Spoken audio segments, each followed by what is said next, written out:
Causes of the Great Depression were overproduction caused by a booming industry and spending the profits on expanding the business. Overproduction caused many workers to be laid off because they had to slow the production of goods. The government was also moving away from a laissez-faire approach, which translates into wait and see, meaning the government did not interfere with the economy, but eventually moved towards a hand-on interactive method. Canada also highly depended on their staple products of timber, minerals, and crops. Canada had difficulty selling crops because Australia, Argentina, and the States were really successful in the farming industry.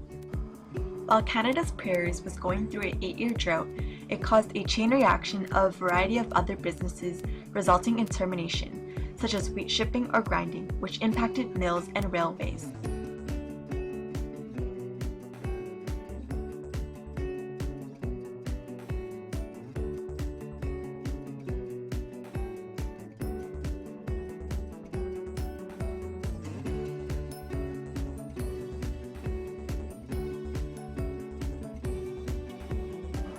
The United States bought 40% of Canada's exports, and when America's economy started failing, Canada was soon to follow.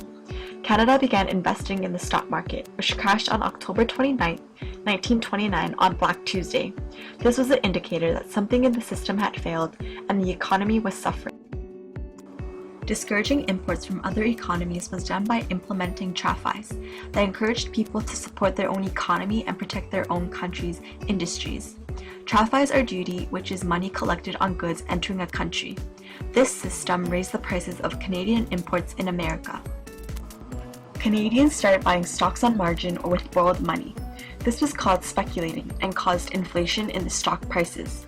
Despite indicators that the staple prices were falling, people were still buying stocks. This caused investors to lose confidence in their companies and sell their stocks in large quantities, causing the price of the stock to plummet.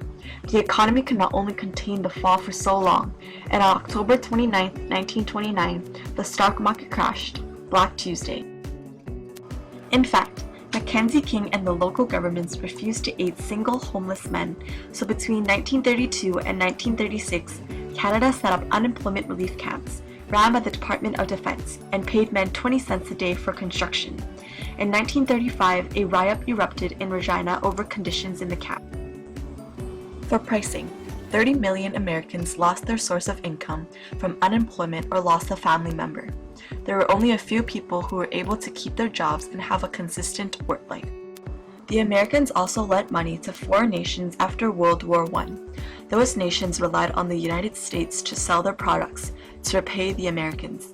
But the US led a protectionist movement which reduced the international trade, and the nations lost their chance to repay their loan. For jobs, the Depression changed many families in dramatic ways, leading to divorce rates which equaled to dropped marriages because it was too expensive to pay legal fees. Unemployed workers went into rage with allegations of fraud against PM Sir Richard Squirrels of 1932.